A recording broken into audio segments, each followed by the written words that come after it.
오늘은 모든 것을 잘 하였도다라는 원래대로 마가복음 말씀 가지고 함께 말씀 나누려고 합니다.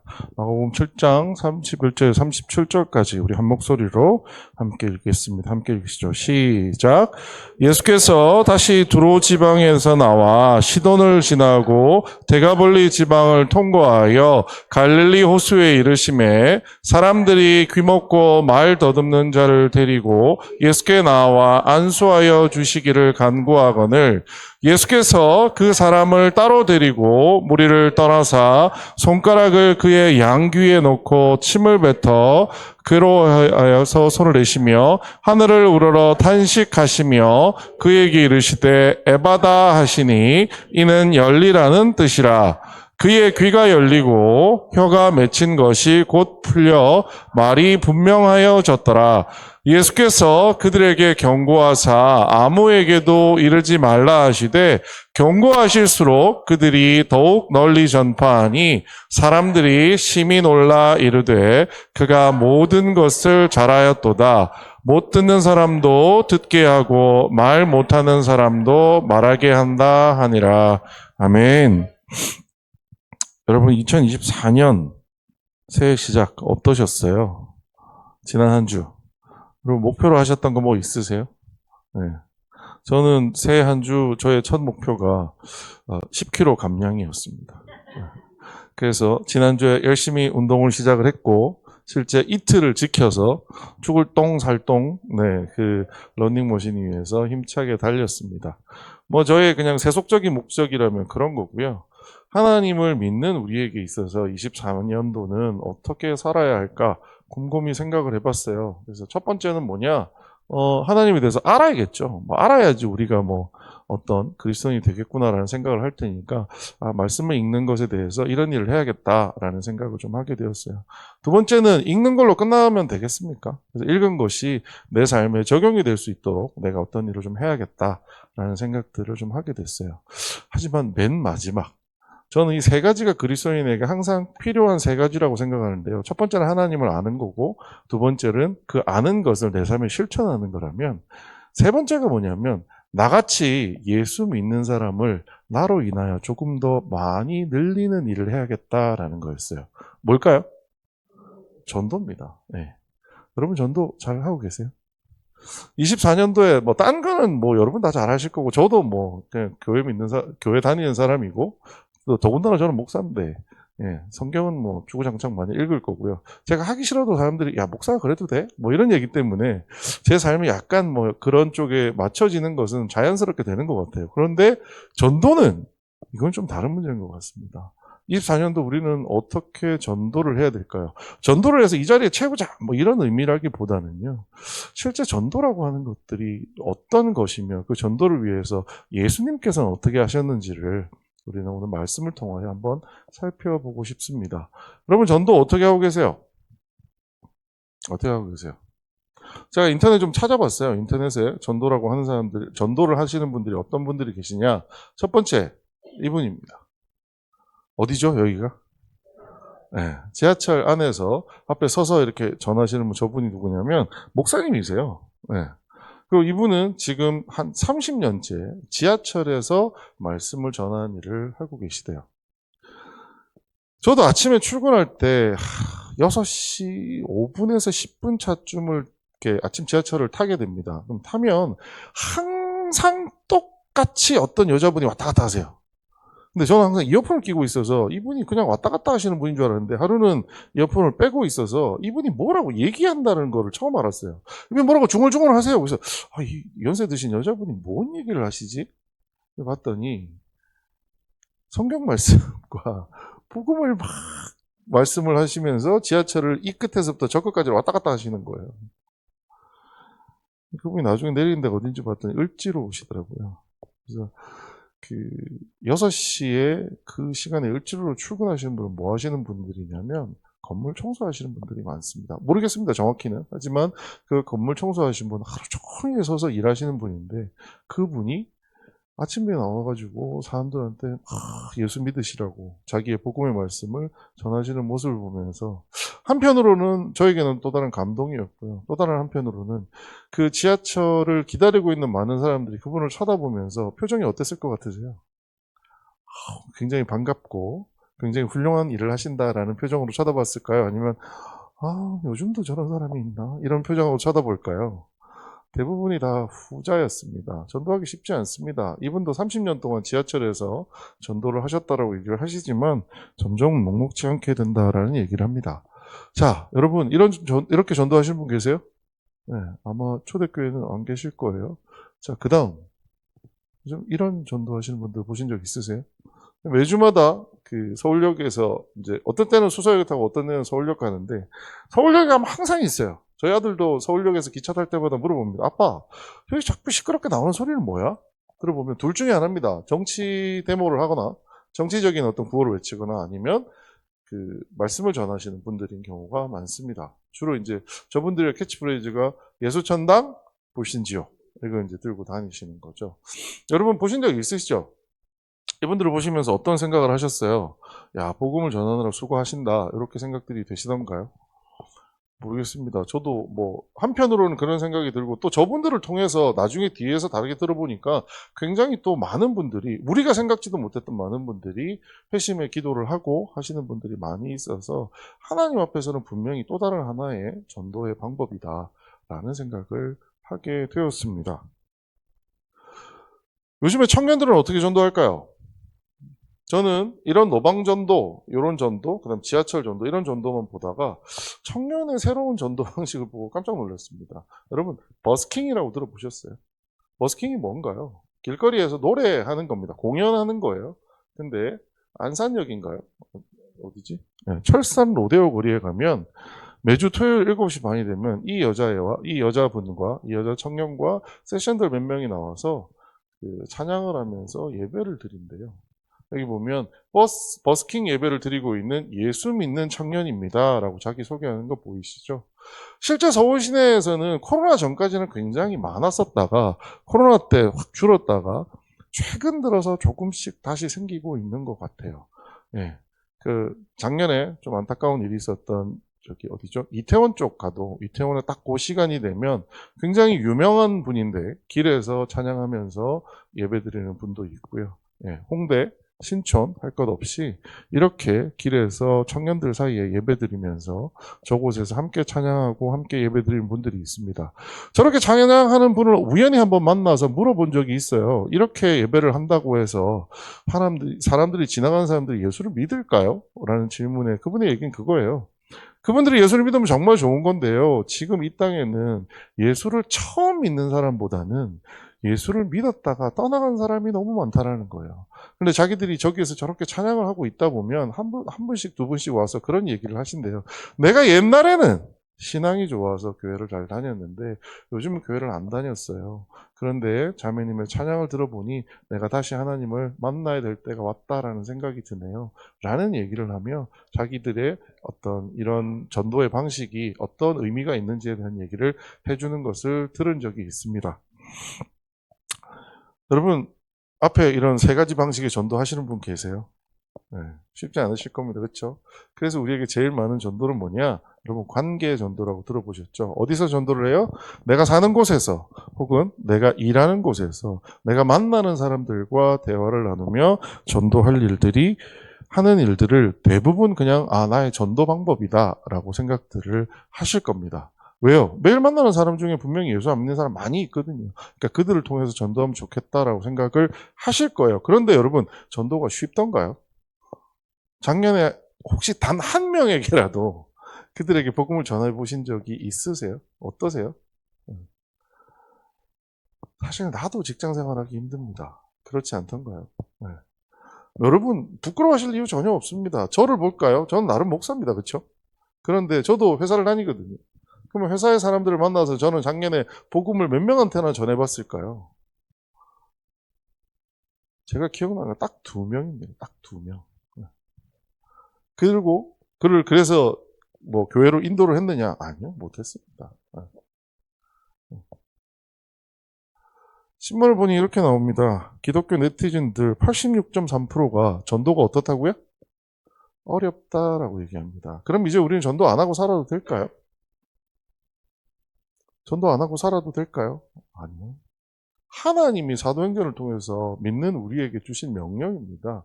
땅끝까지 이르러 뭐가 되라고요? 내 증인이 되라고 얘기하신 것이 하나님이 우리에게 주신 말씀이에요. 그럼 도대체 우리는 이 전도라는 일을 어떻게 해결해야 될까요? 요즘 사람들한테 설문을 해서 물어봤답니다. 왜 전도가 당신한테는 부담스러운가요? 전도에 대한 거부감을 가진 사람들에게 물어봤을 때 가장 많은 이유가 뭐냐면 종교 권유 활동이 싫다라는 거예요. 이 말이 무슨 말일까요? 종교 권유 활동이 싫다. 점심 때 저는 밥이 다 떨어져가지고요. 청년 한 명이랑 앞에 가서 짜장면 먹고 왔습니다. 근데 그 청년과 대화를 나누다가 그런 이야기를 나눴어요. 요즘의 청년들은 왜 예수를 안 믿을까? 왜 그럴까요? 저는 뭐 여러 가지 이유가 있지만 그 중에 큰 이유 중에 한 가지가 뭐냐면 꿈이 없다라는 겁니다. 하고 싶은 일이 없습니다. 그러다 보니 하고 싶은 일이 있는 사람은 그 하고 싶은 일을 하기 위해서 모든 애를 쓸 겁니다. 근데 아무리 애를 써도 안 되는 경험을 하게 될 거예요. 그럼 맨 마지막에 누구를 찾아요? 내 스스로 안 되니 뭔가 다른 힘에 의해서 이 일이 될 수 있었으면 좋겠다라고 하고 찾는 게 뭐냐? 종교라는 거죠. 그리고 그 종교에 의해서 그 종교 중에서도 나름 그들 나름에게 표현이 좀 죄송합니다만 효험 있다라고 생각하는 종교가 우리나라에서는 기독교인 경우가 많았습니다. 그래서 청년들에게 젊은 사람들에게 기독교라고 하는 것들이 전파됐던 것이 과거의 방식이라고 생각합니다. 그런데 최근 들어서는요. 청년들에게 꿈이 있나요? 점점 갈수록 꿈이 없어집니다. 일찍 퇴근하고 싶대요. 그래서 저는 그래? 일찍 퇴근해서 뭘 새롭게 배워서 한 3년 뒤에 너는 이런 인재로 자라고 싶은 거겠지? 라고 생각을 했어요. 일찍 퇴근하고 싶은 이유가 뭐라고요? 집에 가서 유튜브 보려고요. 집에 가서 침대에 누워서 유튜브 보는 게 그들의 꿈이에요. 그들에게 종교가 필요할까요? 하고 싶은 일이 없는데 종교가 왜 필요해요? 자, 그렇다 보니 그들에게는 더 이상 삶에 있어서 그 종교라는 단어가 더 이상 중요하지 않게 되어버린 거예요. 그런데 왜 종교를 권하냐는 거죠. 이 기분을 여러분한테 똑같이 한번 느끼게 해드릴까요? 여러분, 미분적분 할 줄 아세요? 세상에 어떻게 미분적분을 못 하시면서 살 수가 있어요? 미분적분과 같은 진리를 알아야죠. 어떤 느낌을 받으세요? 왜 이 인간이 수학을 권하지? 이런 생각 들지 않으세요? 믿지 않는 사람들에게 우리가 예수 믿으세요라고 하는 말과 똑같은 거예요. 그래서 사람들은 종교 공유하는 활동이 싫다라는 거예요. 자, 두 번째, 35%를 차지하는 사람들이 뭐라고 얘기하느냐? 접근법이 싫다라는 거죠. 인터넷에서 어떤 무신론자라는 사람의 자기가 전도를 당했던 기억들을 쭉 정리해 놓은 걸 본 적이 있어요. 대학교였답니다. 대학교에서 도서관에서 공부하고 있는데 누가 전도를 하더래요. 그래서 이분은 당당하게 얘기했대요. 저는 무신론자입니다. 그래서 당신이 믿는 그 종교보다 저는 제 자신을 믿습니다. 라고 얘기했더니 상대방이 딱 그러더래요. 그건 사탄이에요. 그건 지옥 가는 거예요. 속으로. 그럼 이제까지 나는 지옥 가기 위해서 무신론으로 살았던 거예요? 왜 내 입장, 내가 가지고 있는 내 믿음에 대한 배려나 이런 건 하나도 없이 지옥 간다는 소리를 하냐는 거죠. 그분이 나이가 좀 들었어요. 시간이 좀 지났어요. 또 누군가 전도하는 사람을 만났답니다. 그래서 이번에는 나름 경험이 있으니까 무신론이라고 얘기하면 또 지옥 간다고 할 거니까 그냥 이번에는 다른 종교라고 한번 해보자. 그래서 뭐라고 얘기했냐 그랬더니 불교라고 얘기를 했대요. 그랬더니 불교에는 진리가 없어요. 기독교에만 진리가 있으니까 당신 지옥 가기 싫으면 천국 가고 싶다면 교회 나와야 된다라고 얘기를 하더래요. 이 사람 속으로 야 그럼 그것도 지옥이고 이것도 지옥이야? 나이가 더 드셔서 이제는 인생에 어느 정도 이제 경력이 쌓인 거죠. 또 누가 전도하려고 하더랍니다. 그 사람을 더 이상 대면하기 싫으니까 쉽게 피해가는 방법 이분은 생각을 하셨대요. 뭐 어떤 방법이요? 네, 교회 다녀요. 네, 교회 다녀요. 전도받기 싫어서 네, 교회 다녀요라고 얘기했답니다. 그랬더니 그 전도하시던 분이 할렐루야! 어느 교회 다니세요? 라고 물어보더랍니다. 그래서 네, 여기 학교 가까운데, 교수님이었거든요. 학교 가까운데 여기 교회 다녀요 라고 얘기했더니 상대방이 뭐라고 한 줄 아세요? 그 교회는 별로예요. 우리 목사님이 나오시는 교회, 우리 목사님 설교 듣고 우리 교회 나오셔가지고 은혜 받으셔서 진짜 큰 복을 받으세요. 라고 얘기하더래요. 그 글을 쓴 교수님 뭐예요? 내가 세상을 순진하게 생각했다. 기독교인들과는 아예 말을 섞지 말자. 그게 그분의 컬럼의 결론이었습니다. 그게 뭐라고요? 접근법이 싫은 거예요. 우리가 예수를 전할 때 어떻게 전해요? 넌 틀렸어. 내게 맞다니까. 이게 우리의 접근법입니다. 물론 우리의 믿음은 우리를 그렇게 하도록 만들겠죠. 하지만 이렇게 한다고 해서 과연 전도가 될까요? 그럼 도대체 이 어려운 세상에서 우리는 어떻게 전도를 해야 될까요? 참 정말 묘하게도 저는 여러분 마가복음 계속 지금 하고 있거든요. 제가 이번 주에는 이런 말씀을 해야지 해서 말씀을 찾아오는 게 아닙니다. 그렇죠? 그러니까 항상 하던 대로 지금 따라서 마가복음을 따라가고 있는 중인데 이번 주 마가복음 말씀 준비하다가 사실 이 말씀이 2주 전에가 타이밍이었어요. 근데 2주 전에 제가 다른 말씀을 해야 되다 보니까 이 말씀을 못 전했는데 이유를 알았어요. 기가 막히게 첫 주에 이 말씀을 하나님이 딱 순서에 맞춰주신 이유가 있더라고요. 이 말씀은 사실은 특별히도 전도에 대한 말씀이었습니다. 우리 이 말씀 시작할 때 이렇게 시작합니다. 예수께서 다시 두로 지방에서 나와 시돈을 지나고 데가볼리를 지방을 통과하여 갈리홀리 호수에 이르시매라고 나옵니다. 여러분 데가볼리 들어보신 적 있으세요? 네.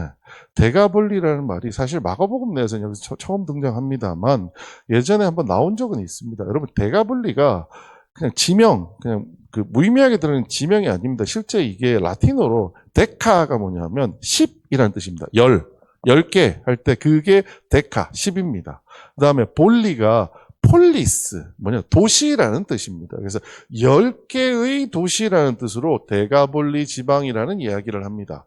데가볼리가 뭐냐면 그리스어로 숫자 10이라고 뜻하는 데카와 그리스어였군요. 폴리스라는 단어를 합쳐서 10개의 도시라는 뜻입니다. 이 10개의 도시가 갈릴리 호수 옆에 10개 정도 도시가 있는데 이 도시가 뭐냐면 로마가 이 지역을 통치하기 위해서 여기에다가 우리 로마의 문화를 한번 넣어보자라고 해서 로마와 헬라 문화로 꾸려진 도시들이에요. 원래 이곳은 로마나 헬라 문화가 들어오는 곳이 아니었습니다. 원래 이 지역은 우리가 알고 있는 이란, 이라크, 지금 이스라엘 이런 나라들 중심의 문화였는데 저기 데가볼리라고 하는 곳은 희한하게도 이 지역에서 헬라와 로마 문화들로 도시가 만들어진 거예요. 창원과 비슷합니다. 창원은 무슨 도시라고 하죠?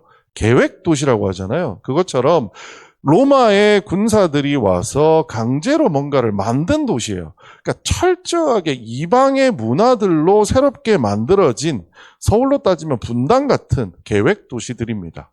그 도시가 몇 개가 있냐? 10개 정도가 주변에 모여 있다 보니 이 지역을 통틀어서 말할 때 뭐라고 얘기하느냐? 데가볼리, 데카폴리스라고 하는 거를 우리가 성경에 표현할 때는 데가볼리라고 적혀 있습니다. 이 지역에 예수님께서 오셨다라는 거예요.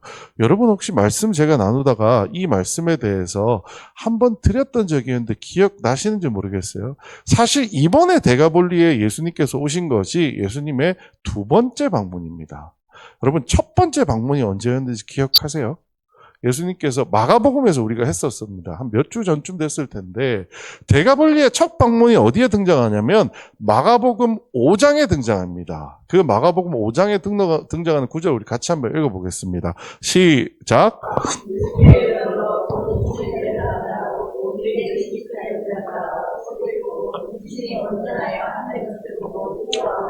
이에 귀신 들렸던 자가 당한 것과 돼지의 일을 본 자들이 그들에게 알림해 그들이 예수께 그 지방에서 떠나시기를 간구하더라. 자, 어떤 얘기죠? 군대 귀신 들린 사람. 군대 귀신 들린 사람이 나왔던 때가 가다라, 거라사, 이런 이름으로 표현되는 그 지역이 어디냐? 데가볼리 지역입니다. 그래서 그 군대 귀신 들렸을 때 예수님이 제일 먼저 데가볼리라고 하는 이방 지역에 오셨어요. 기억나시죠? 네. 그때 예수님께서 오셨을 때 그 이방인들에게 뭐를 하셨어요, 그때? 군대 귀신 들린 자에게서 그 귀신을 꺼내서 어디에 넣었어요? 돼지떼에게 넣었어요. 그때 돼지들이 막 바다로 막 빠져 죽고 막 사람들이 놀래는 장면이 나왔고, 여기 보면 그래서 예수님이 와 정말 귀신까지 쫓아내고 엄청난 일을 하셨구나 라고 사람들이 예수님을 칭송했을까요? 아닙니다. 9절에 지금 뭐라고 되어 있네요. 그들이 예수께 그 지방에서 어떻게 하시기를요? 나가세요 라고 얘기를 한 거예요. 예수님은 기적을 보여주셨지만 사람들은 나가세요 라고 얘기를 한 거예요. 그래서 예수님이 어떻게 하셨냐? 그 바로 뒷구절에 보면 예수께서 배를 타시고 다시 맞은편으로 건너가시니, 맞은편 어디요? 유대 동네로 다시 건너간 거예요. 예수님의 첫 번째 데가볼리의 방문은요, 그냥 한마디로 얘기하자면 실패였습니다. 예수님은 기적을 행하셨어요. 그렇잖아요? 그 지역에 가장 큰 귀신 들린 사람에게서 귀신을 끄집어내서 돼지떼에게 집어넣고 그 사람이 멀쩡해지는 것까지 예수님께서는 보셨습니다. 예수님은 기적을 행하셨어요. 하지만 사람들의 반응이 어땠어요? 떠나주세요 라고 얘기했다라는 거예요. 한국교회에서 오랫동안 전도의 방식 중에 한 가지가 뭐였는지 여러분 기억하세요?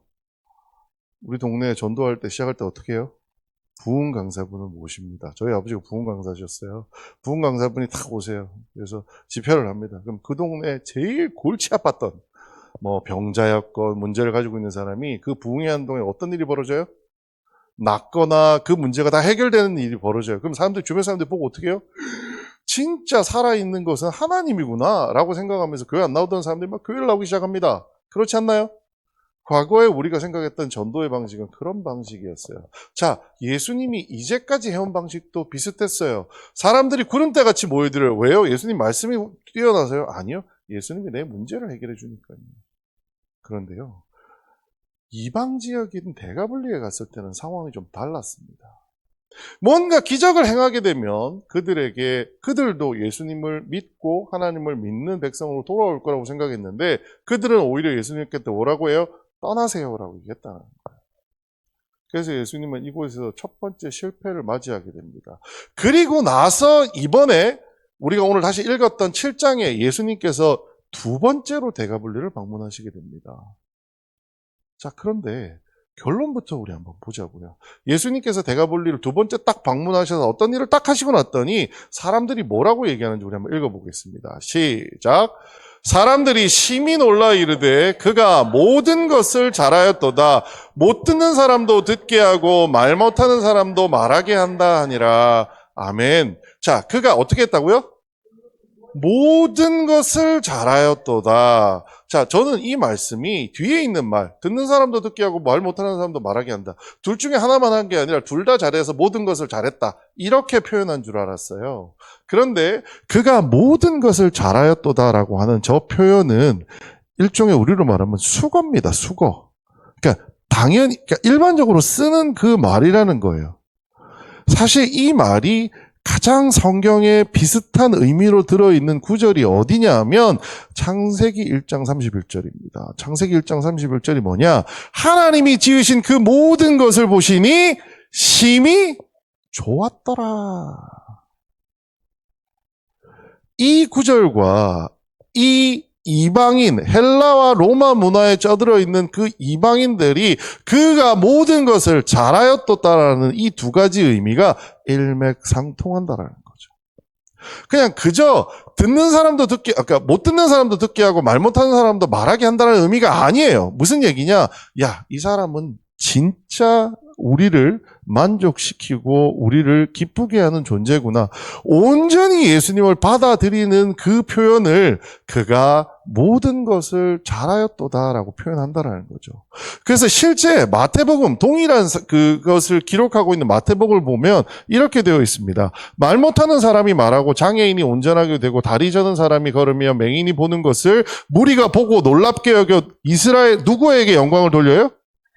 이스라엘의 하나님께 영광을 돌리니라. 그 전까지만 해도 예수님께서 귀신을 막 쫓아내고 했어요. 그때 어떻게 했어요? 나가세요, 떠나세요. 아니, 병 고치는 거 필요 없다니까요. 귀신 쫓는 거 필요 없어요. 나가세요, 나가세요, 나가세요. 그런데 이번에는 도대체 예수님이 뭘 하셨는지 우리 아직 안 읽었습니다만 사람들이 뭐라고 얘기를 해요? 이제까지는 이스라엘의 하나님, 야, 그 옆 동네 그냥 조만한 신이잖아. 로마와 그리스라고 하는 그 똑똑한 그 대단한 문화를 가진 사람에게 유대인, 이스라엘이라고 하는 그 코딱지만한 나라에 코딱지만한 신이 뭐가 대단했겠어요. 그런데 그들이 와서 뭐라고 얘기를 하느냐? 예수님이 다녀갔더니 뭐라고 얘기하느냐? 그들이 이스라엘의 하나님께 영광을 돌리더라는 거예요. 예수님이 첫 번째 대가볼리에 가셨을 때 선교 활동은 엄밀히 말하면 저는 실패했다라고 생각합니다. 병은 고쳤지만 예수님에게 뭐라고 해요? 나가세요라고 얘기한 거예요. 자, 그런데 이 두 번째 예수님의 선교 활동에 있어서는 예수님께서 어떻게 하셨어요? 성공하셨어요. 예수님은 저기에서 병 고치는 자체가 목적이 아니었어요. 그들에게 뭐 하려고 오셨어요? 복음을 전하라고 오셨어요. 그런데 그들이 예수님이 뭔가 어떻게 하셨더니 이방인의 전도가 결실을 맺는 기적 같은 일이 벌어졌다라는 거죠. 왜요? 도대체 어떻게 했길래 그 전까지만 해도 예수님이 와서 기적을 행했을 때도 나가세요라고 얘기하던 이방인들이 갑자기, 야, 이 사람은 진짜야. 야, 내가 이 사람 말이라면 들을 거야. 야, 저 사람이 말하는 하나님이 진짜 계신 분이고 우리를 인도하시고 구원하실 분이네 라고 인정하게 만든 것은 도대체 왜, 무엇 때문이었을까요? 이 비밀을 우리가 알게 된다면 어쩌면 오늘 우리가 사는 세상에서의 전도도 조금 더 현실적이 될 수 있지 않을까라는 생각을 해보게 되었습니다. 첫 번째 방문 때 떠나주세요! 라고 얘기한 사람이 예수님께 온전히 마음을 열게 된 그 이유, 방법은 도대체 무엇이었을까요?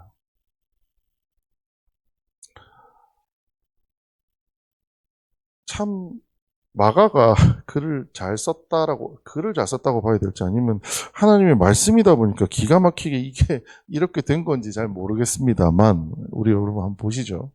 사람들이 예수님이 대가볼리에 오셨을 때 귀 먹고 말 더듬는 자를 데리고 예수께 나와 안수해 주시기를 간구했다고 합니다.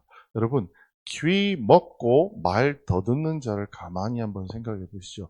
귀가 먹었어요. 그러면 내가 말하는 게 들려요? 안 들려요?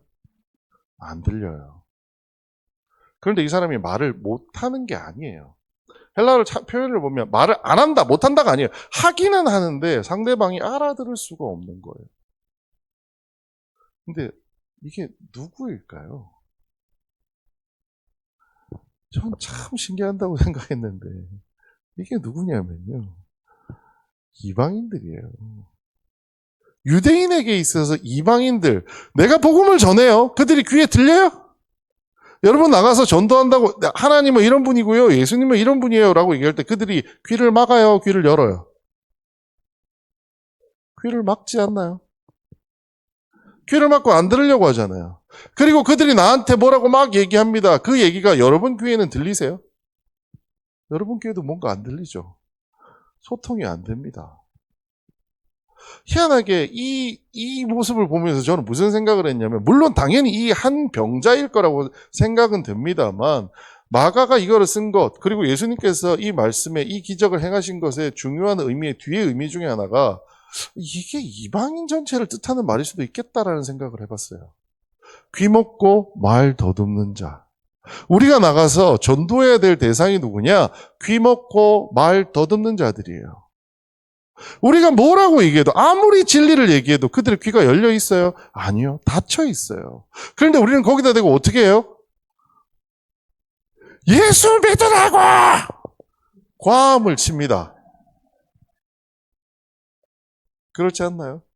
우리가 아까 얘기했던 전하는 방식이 잘못했다. 그게 뭐예요? 고함 치는 거예요. 화를 내는 거예요. 왜요? 안 들리니까요. 그런데 그런 자를 예수님께서 어떻게 다루시는지를 잠깐 보자고요. 예수께서 그 사람을 따로 데리고 무리를 떠나사 손가락을 그의 양귀에 넣고 침을 뱉어 그의 혀에 손을 대시며 이런 표현이 나옵니다. 그 사람을 어떻게 해요? 따로 데리고 무리를 떠나셨어요. 예수님이 이전에 유대인 사이에서 기적을 행할 때는 이렇게 사람을 데리고 나와서 구하는 경우가 잘 없습니다. 근데 이방인 사이에서만 독특하게 그들 사이에서 따로 때리고 떠나서 따로 두고서 이 사람의 치유 사역을 시작합니다. 왜요? 그 사람에 대해서 저는 뭐를 했다고 생각하냐면 감정을 배려하는 것이라고 생각합니다. 사람들 다 있는 곳에서 무언가를 한번 한다고 생각을 해보죠. 점심때 청년하고 얘기할 때도 그런 얘기 하더라고요. 사람들이 옆에 와서 아니, 지가 교회 안 다니면 안 다니고 말면 될 거지. 왜 나한테 와서 자꾸 시비야. 세상 사람들 전부 다 일요일 날 여행 가는데 야, 너 우리 같이 여행 가자니까.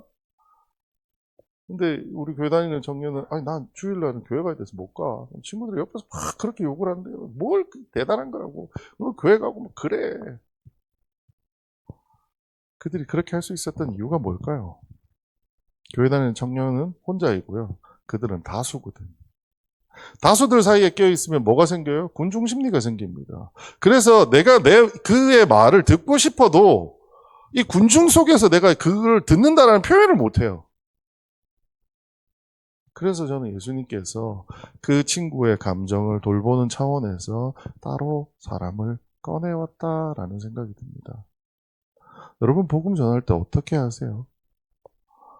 물론 여러분은 뭐 당연히 그러지 않으실 거라고 생각하지만 아까 얘기 드린 것처럼 그 교수님의 얘기에 제일 당황스러웠던 게 그거였어요. 도서관 앉아서 공부하다가 화장실 가려는데 저기 잠깐만요 라고 붙잡더라는 거예요. 그 사람들 다 서 있는 데서 자기한테 복음을 전했다라는 거죠. 우리가 복음을 전함에 있어서 반드시 주의해야 될 것은 상대방도 감정이 있는 사람이라는 겁니다. 제가 여러분에게 미분적분을 안 하는 게 말이 돼요? 라고 얘기하는 것을 들었을 때 화나시잖아요. 딱 생각해보면. 여러분에게 어느 날 갑자기 불쑥 누군가에 찾아가서 나는 그 전에 마음으로 기도 엄청 하죠. 그쵸?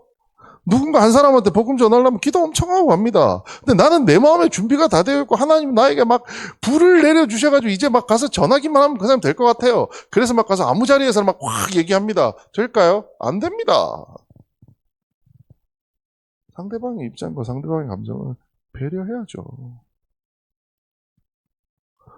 자, 두 번째. 손가락을 그의 양귀에 넣고 침을 뱉아 그의 혀에 손을 대시며 솔직히 저는 좀 끔찍하긴 했어요. 침을 이렇게 해가지고 딴 데도 아니고 혀에다가 이렇게 된대요. 예수 하필이면 이게 왜 이런 일을 하실까? 성경에 이 구절 이전에 예수님께서 다른 사람들의 기적을 행하실 때 예수님은 어떻게 행하시는지 여러분 기억하세요? 예수님이 기적을 행할 때 어떻게 하시는지 요 바로 직전에 있는 또 다른 이방인이었던 수로보니 그 여인에게 했던 방식을 봅시다. 자, 이에 예수께서 대답하여 이르시되 여자의 내 믿음이 크도다 내 소원대로 되리라 하시니 그때로부터 그의 딸이 나으니라. 예수님 뭐 하셨어요? 말씀하셨어요. 말씀. 대답하셨다. 말씀하셨다는 거예요. 예수님 치유한 방식이 뭐였어요? 예수님 기적을 행하는 방식은 그냥 말씀만 하시면 됐어요. 왜요? 천지를 창조하실 때도 말씀을 하시는데 굳이 뭐가 필요하겠어요? 그런데 왜 예수님은 손가락을 양귀에 집어넣고 팍 침을 뱉어가지고 혀에다가 손을 대고 도대체 이걸 왜 했을까요?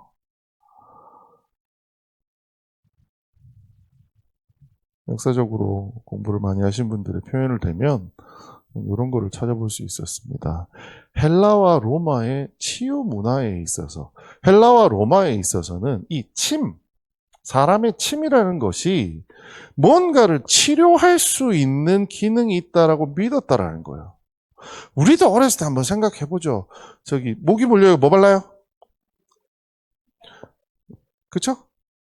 우리도 뭐 침바람 뭐 나눌 것처럼 생각했잖아요. 뭐 지금에 와서 우리가 문명화 됐으니까 이런 짓 안 한다라고 얘기하지만 그 옛날 헬라와 로마에 있어서도 치료한다. 침에는 뭐가 있다고요? 치료하는 능력이 있다고 그들은 생각했어요. 실제 여러분 치매는 치료하는 능력이 있을까요? 모르겠어요. 여러분이 뭐 어떤 걸 보고 그걸 알고 계신지는 잘 모르겠지만 제 친구 중에서 의사들이 있는데 의사들이 절대로 침 발라라 이런 소리 안 해요. 여러분 치매는 치료하는 능력이 없어요. 네? 민간요법에 뭐가 있는지는 잘 모르겠습니다만 공식적으로는 없습니다. 치매는 치료하는 능력. 자, 그런데 그 당시에 헬라 사람과 로마 사람은 어떻게 했다고요? 치료하려고 하면 어떻게 해요? 침을 발라요. 자, 두 번째. 그 당시에 로마의 의사들은 뭔가 치료하려면 어떻게 해요? 만지는 거예요. 그래야지 치료가 된다고 생각을 한 거예요. 지금 예수님이 하신 행동이 뭐예요? 만지고 침으로 바르고 이게 다 뭐예요? 헬라와 로마의 치유하는 관습이자 문화예요. 그 이방인들에게는 지금 예수님이 하시는 모습이 뭐하고 닮아 있어요? 자기네들 의사와 닮아 있어요. 그런데요, 자기네들 의사는 아무리 해도 나았어요, 안 나았어요? 안 나았어요. 그래서 이 사람을 데리고 예수님 앞에 데려다 놓은 겁니다. 그리고 예수님께서 마치 자기네들 의사하고 똑같이 치유하는 행위를 했는데 그들의 의사는 치료를 했어요? 못했어요. 근데 예수님은 어떻게 됐어요? 치료를 했습니다. 그들에게 있어서 예수님은 누구죠? 의사와 같은 사람입니다. 그들은 하나님이 누군지 이런 거 몰라요. 왜요? 우리는 들어서는 알지. 그들한테 그게 뭐가 필요하겠어요. 그런데 그들에게 예수님은 적어도 뭐예요? 기적을 행하는 의사라는. 처음에 그러니까 귀신을 끄집어내고 막 예수님이 하셨을 때 예수님이 그들에게는 뭘로 보였을까요? 또 다른 귀신이었어요. 이방인들에게는 또 다른 귀신이에요. 그러니까 무서워요, 안 무서워요? 무서워요. 그러니까 어떻게 해요? 떠나주세요라고 얘기하는 거예요. 자, 이제 이번에는 예수님이 오셨습니다. 예수님이 그들이 놀라지 않도록 그들의 관습대로 그들의 의사처럼 똑같이 행위를 하셨습니다. 그들은 놀랐을까요? 이번에도 놀랐습니다. 하지만 이번에 놀란 건 그 귀신 때 놀란 것과는 다르게 놀랐다라는 거죠. 예수님의 여기서 두 번째 배려가 나옵니다. 어떤 거요? 그들의 습관과 관습을 존중해서 그 모양 그대로 해주셨다는 거예요. 왜요? 놀라지 않도록.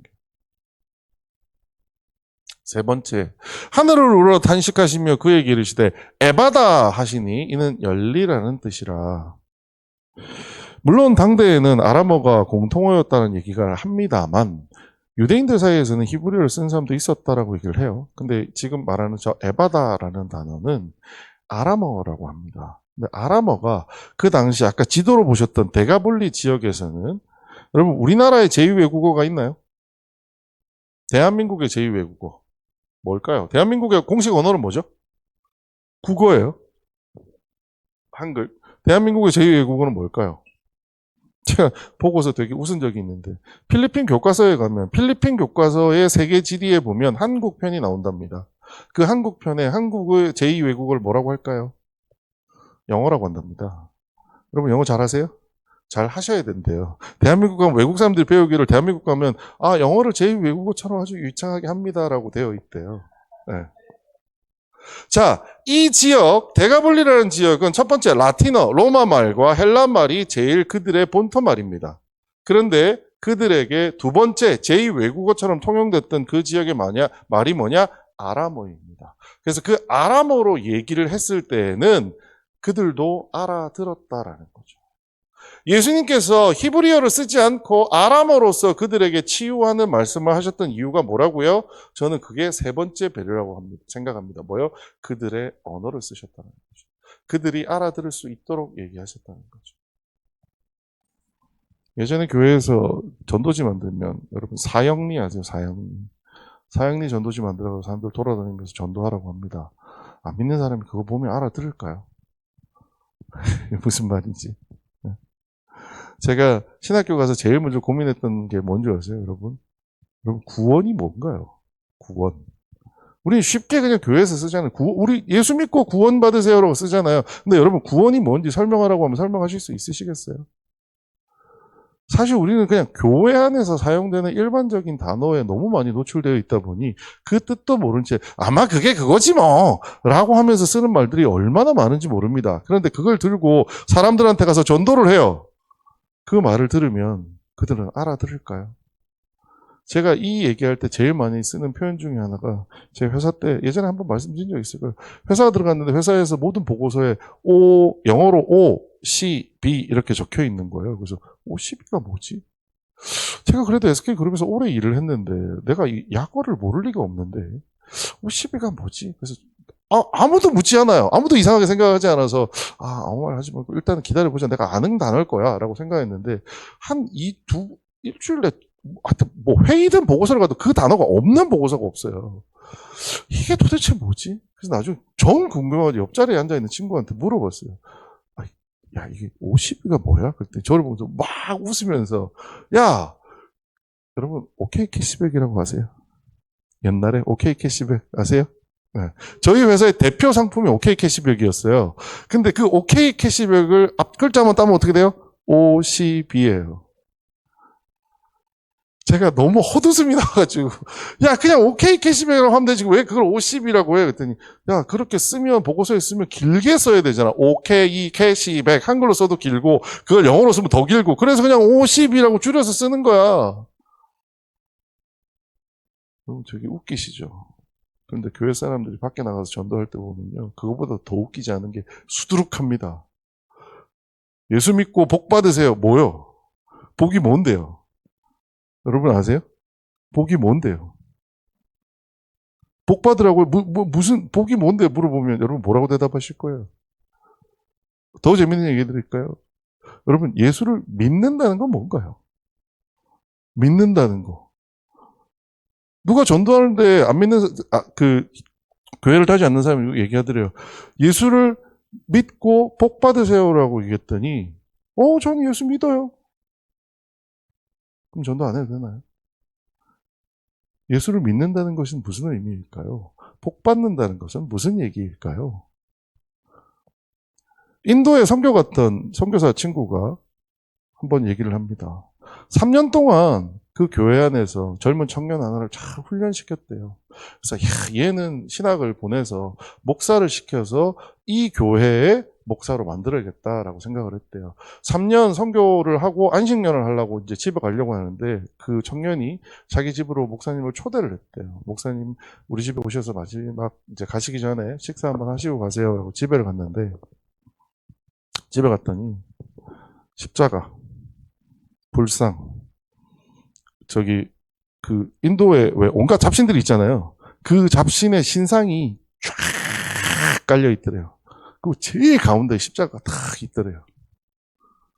그러면서 자랑스럽게 얘기하더래요. 저는 이 많은 신 중에서 예수님이 최고의 신이라고 생각합니다.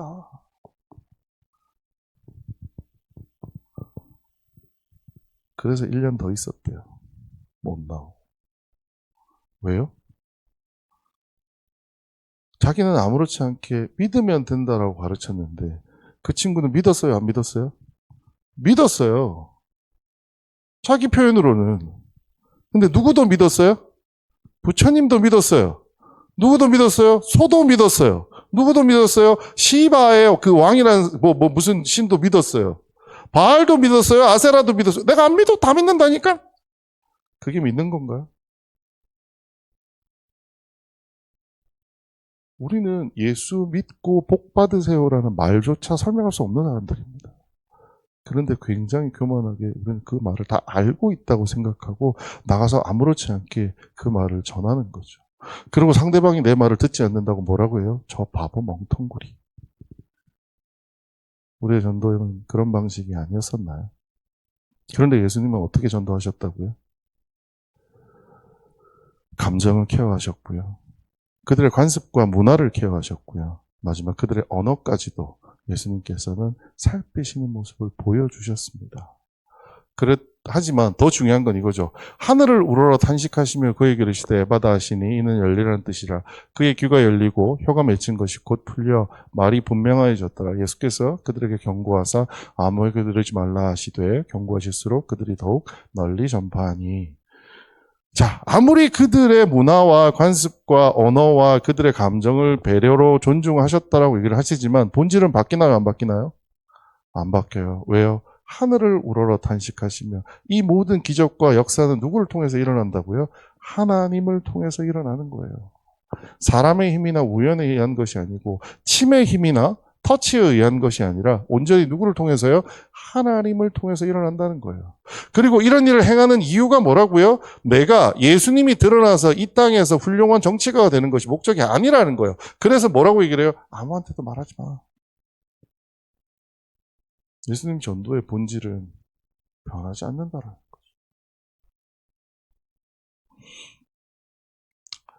예수님 이방인 전도의 비밀은 저는 한마디로 정리하자면 배려라고 생각합니다. 그들의 감정을 배려하셨고 습관을 배려하셨고 언어를 배려하셨다는 거죠.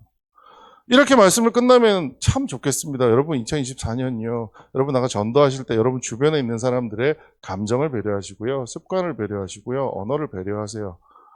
라고 말씀드리면 저는 참 무책임한 인간입니다. 왜요? 이제까지 많이 해보셨잖아요. 저게 잘 될까요?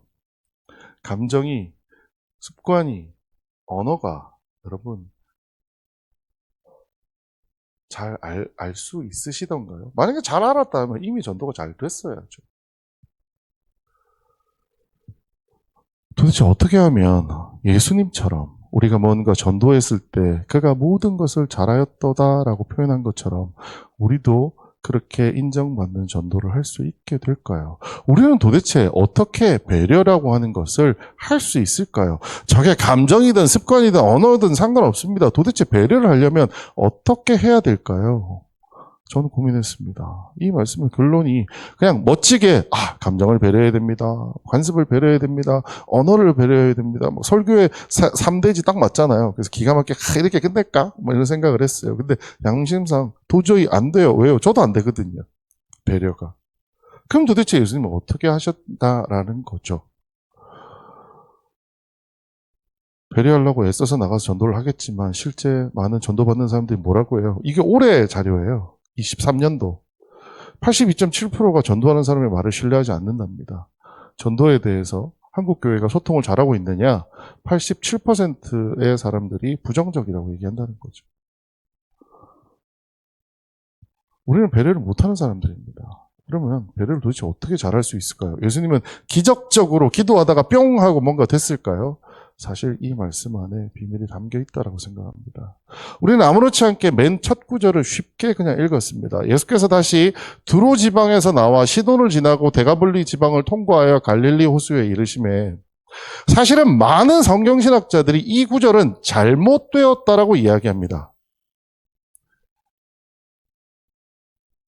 왜냐하면 이 구절은 사람이 걸어갈 수 있는 거리를 뜻하지 않기 때문입니다. 우리가 이 글을 읽으면 두로 지방에서 나와 시돈을 지나 데가볼리 지방을 통과하여 갈릴리 호수까지 이르는데 며칠쯤 걸렸을 것 같으세요?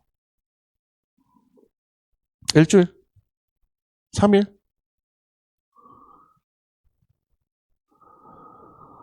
이 여정이 상당히 길었다라고 얘기를 합니다. 요즘처럼 여러분 차로 가는 게 아니잖아요.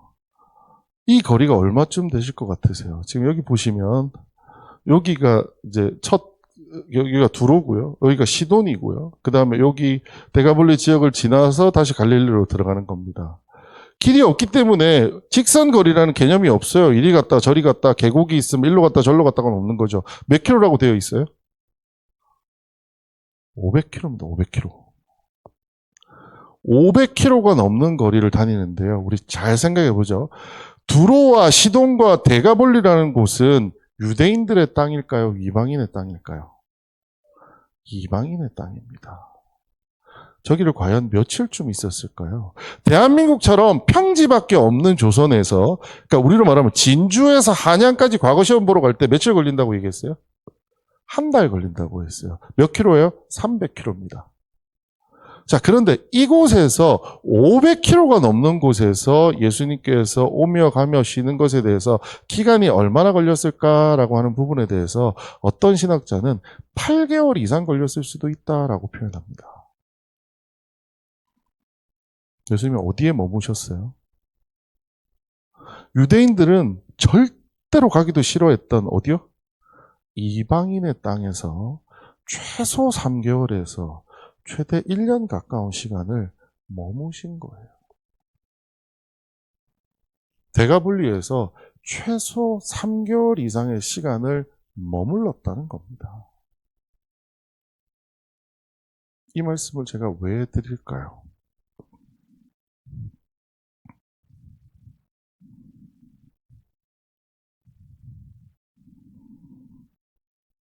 무슨 얘기냐? 예수님은 3개월 이상의 시간을 사람들이 그 당시 유대인들은 야 저거 죄인들의 땅이야. 저기 가지 마. 가면 안 돼. 라고 얘기하는 그곳에 들어가서 뭘 하세요?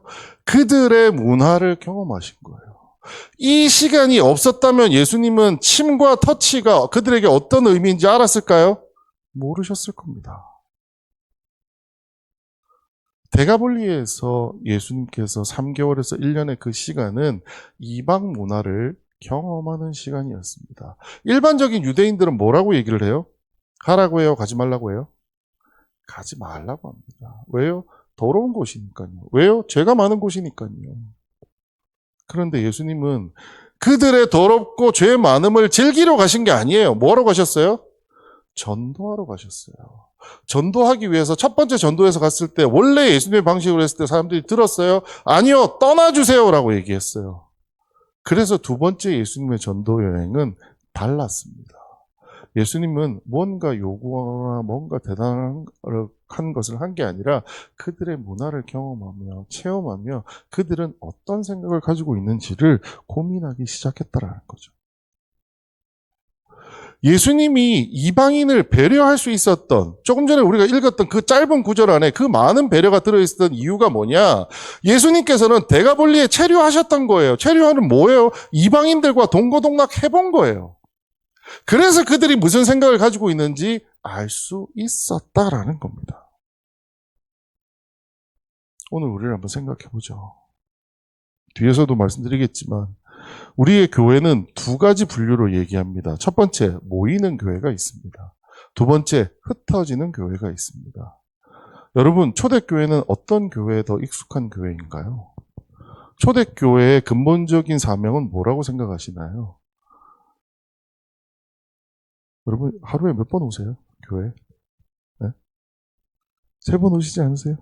최소 3번, 그러니까 최소 한 번 이상은 오시고 많이 오시면 3번까지 오시잖아요. 그럼 우리는 모이는 교회예요, 흩어지는 교회예요? 모이는 교회입니다. 그래서 여러분의 신앙은 어떤 교회 다니는 사람과 비교해도 견줄 수 없을 만큼 든든하고 탄탄한 신앙일 거라고 저는 생각합니다. 오히려 앞에 서 있는 저보다도 여러분의 신앙이 훨씬 더 뛰어나고 강하다라고 저는 생각할 정도예요. 하지만 우리가 맨 처음에 얘기했던 3가지 그리스도인의 삶의 방식, 말씀을 알아야 되고요. 말씀대로 살아야 되고요. 나 말고 또 다른 누군가에게 그 말씀을 전할 수 있어야 되는데 이 3번째 사명을 감당하기에는 모이는 그 교회만으로는 감당하기 어렵다라는 겁니다. 예수님도 어떻게 하셨냐고요? 대가볼리라고 하는 그 이방 땅에 나가셔서 그들과 동고동락 하시면서 그들을 배려할 수 있는데 배려하는데 필요한 것들을 알게 되셨다는 거예요. 자, 로마서 말씀입니다. 같이 한번 읽어볼까요? 시작. 즐거워하는 자들과 함께 즐거워하고 우는 자들과 함께 울라. 물론 이 말씀이 믿는 자들 안에서의 얘기라고 생각하시는 분도 있으실 거예요. 하지만 이 구절은 하나님이 나에게 맡겨준 내가 전도해야 될 그 모든 대상들이 이 말의 주어라고 생각합니다. 즐거워하는 자들 누구요? 교회 안에서 즐거워하는 사람과 함께 즐거워하라고요? 아닙니다. 여러분 아파트에 누군가 애를 낳았어요. 여러분 같이 가서 즐거워해 주셔야 돼요. 여러분 주변에 초상이 났어요. 여러분 가서 그 초상집을 위로해 주셔야 됩니다. 그분이 교회 안 다닌다고요? 그러면 더 감사할 일이죠. 저희 장모님이 저거 하세요. 교회에서 장례할 때마다 장례를 이렇게 돌아가면서 장례식을 교회에서 케어해주는 팀의 팀장을 하시는데요. 장례식에 가서 그렇게 전도를 많이 하신대요. 왜냐하면 죽음이라고 하는 그 앞에서는 모두가 여러 가지 생각을 하게 마련이잖아요. 다 마음이 열려 있대요. 그래서 열심히 3일을 섬겨주고 나면요. 그 가족 중에 안 믿는 사람이 다수더라도 교회에서, 아니, 나하고 일면식도 없는 누군가가 와서 같은 교인이라는 이유로 장례식을 섬겨주는 모습을 보면서 교회 꼭 한번 가겠습니다라고 얘기한다라는 거죠. 우리가 꼭 입술로 예수 믿으세요란 말 안 해도 됩니다. 우리는 그 공간에 가서 그들과 함께 즐거워하고 그들과 함께 우는데 우리의 정체성이 뭐예요? 그리스도인이에요. 그러면 그들은 신기해하면서 우리에게 따라올 겁니다. 제가 아는 유명한 신학자 한 분은 그런 얘기를 하셨어요. 때로는 말로 전도해도 된다라는 말을 하셨답니다. 무슨 얘기예요? 전도는 말로 하는 게 아니라는 겁니다. 근데 가끔은 말로 해도 된대요. 근데 우리는 어떻게 하나요? 말로만 하잖아요.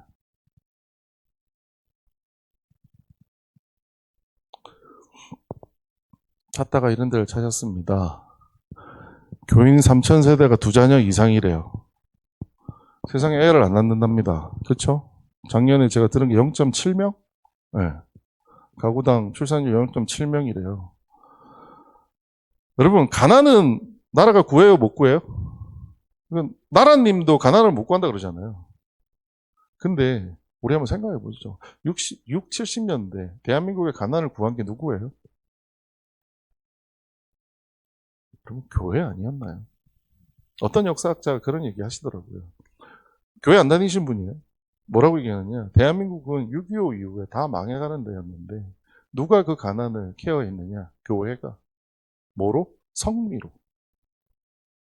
주변에 가난한 사람들한테 쌀을 나눠주고 해서 교회가 그 많은 나라도 구하지 못한다는 나라님도 구하지 못한다는 그 가난을 케어를 했대요. 자, 이 교회 보면은요. 출산율 대한민국 가장 큰 문제 아닌가요, 요새? 나라가 없어진대요. 근데 교회가 그 문제에 신경을 썼습니다. 그래서 아이를 낳으면 어떻게 해요?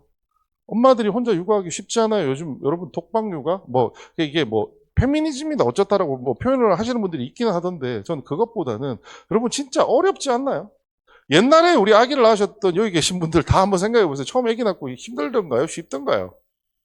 남편은 당연히 직장 가버리고요. 나 혼자서 애를 봐야 되는데요. 남편은 돌아와서 그 얘기합니다. 집에서 애 보는 게 뭐가 어렵다 그래. 제가요. 물론 저희 집은 쌍둥이긴 했지만 하루 보고 나서 도망갔습니다.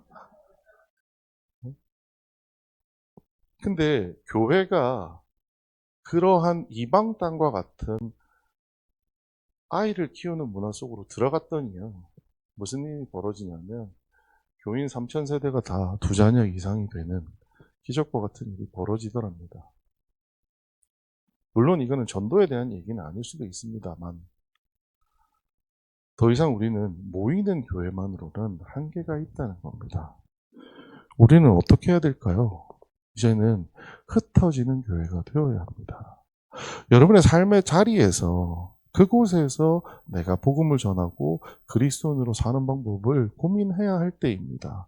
여러분, 여러분의 신앙을 위해서 일주일에 아마 하루에 3번 와서 기도하시고 금식하시고 너무나 훌륭한 신앙의 모습이라고 생각합니다만 그 노력만큼이나 이제 우리가 신경 써서 해야 될 것은 흩어지는 교회입니다. 어떻게 해요?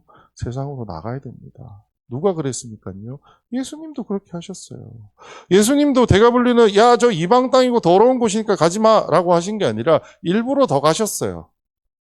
우리는 어떻게 해야 될까요? 거기 가셔서 이방 문화를 즐기라고 말씀드리는 거 아니고요. 우리 마음에 전도해야 된다는 사명이 있다면 이제는 그 땅이 이방 땅이라고 생각할 것이 아니라 내가 흩어져서 전도를 위해서 그들을 배워야 할 곳이라고 생각하시고 뛰어 들어갈 필요가 있다라는 겁니다. 2024년 초대교회는 모이는 교회를 넘어서서 모이는 교회가 틀렸다는 건 절대로 아닙니다. 모여야 합니다. 교회는.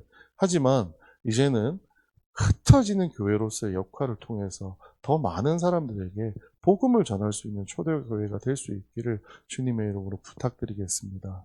우리가 필요한 것은 우리가 알고 있는 그 믿음을 누군가에게 강요하는 것이 아닙니다. 그들을 배우고 그들을 배려할 때 우리가 굳이 입을 열지 않아도요. 그들은 우리에게 물어봅니다. 야, 도대체 너는 왜 이렇게 하니? 그때 우리는 그냥 대답하면 됩니다. 예수 믿어서 그래. 예수 믿어서. 우리의 전도 방법이 바뀌게 되는 2022년, 24년이 되기를 주님의 이름으로 부탁드리겠습니다. 기도하겠습니다. 사랑이 많으신 아버지 하나님 은혜를 감사합니다. 우리가 이제까지 전도에 대하여 많은 생각을 하였습니다만 제대로 실천하지 못하고 전도의 결실을 맺지 못했던 것들이 많아 항상 안타까웠습니다. 하지만 오늘 말씀을 통하여 예수님께서도 그런 일을 겪으셨고 그 일을 극복하기 위해서 예수님이 어떤 일을 행하셨는지를 알게 해주시니 감사합니다. 하나님, 우리는 모이기를 힘썼습니다. 맞습니다. 앞으로도 모이기를 힘쓸 겁니다. 하지만 하나님께서 우리에게 주신 그 거룩한 사명인 전도를 위하여 이제는 우리는 흩어지는 일에도 함께 힘쓸 수 있는 교회가 되기를 원합니다. 하나님, 우리가 삶의 자리에서 그들을 전도하기 위하여 그들이 가지고 있는 관습과 문화와 생각들을 배우기 원합니다. 그리고 결단코 그들에게 물들어가는 것이 아니라 그 배운 것을 통하여 조금 더 쉽게, 조금 더 이해할 수 있게끔 그들에게 복음을 우리의 언어, 우리의 몸으로, 우리의 행동으로 전달하기 원하옵나니 우리가 그렇게 하나님 말씀을 전하여 하나님의 백성들을 늘려가는데 큰 역할을 할 수 있는 초대교회 성도 한 명 한 명이 될 수 있도록 주님 우리를 인도하시고 붙잡아 주시옵소서. 하나님께 모든 것 맡겨드립니다. 다음 주 한 주 세상을 살아갈 때 세상 속에서 이 더러운 세상을 사는 것이 아니라, 더러운 세상이라고 생각하는 것이 아니라 이곳이 내가 전도해야 될 나의 일터이고 터전이라고 생각하며 그들의 영혼을 붙잡고 기도하며 그들을 배워나갈 수 있는 저들이 될 수 있도록 주님 인도하시고 함께하여 주시옵소서. 모든 말씀 예수님 이름으로 기도드렸습니다. 지금은 우리 주 그리스도의 은혜와 하나님 아버지의 크신 사랑과 성령님의 감동 감화하심과 충만 역사하심이 세상으로 나아가 흩어져 나가 하나님의 백성들을 더 늘리기 위하여 그들을 이해하고 그들에게 복음을 몸으로 전하는 저희들이 되고자 하는 초대교회 성도 한 명 한 명 머리 위에 영원토록 함께 있을지어다. 아멘.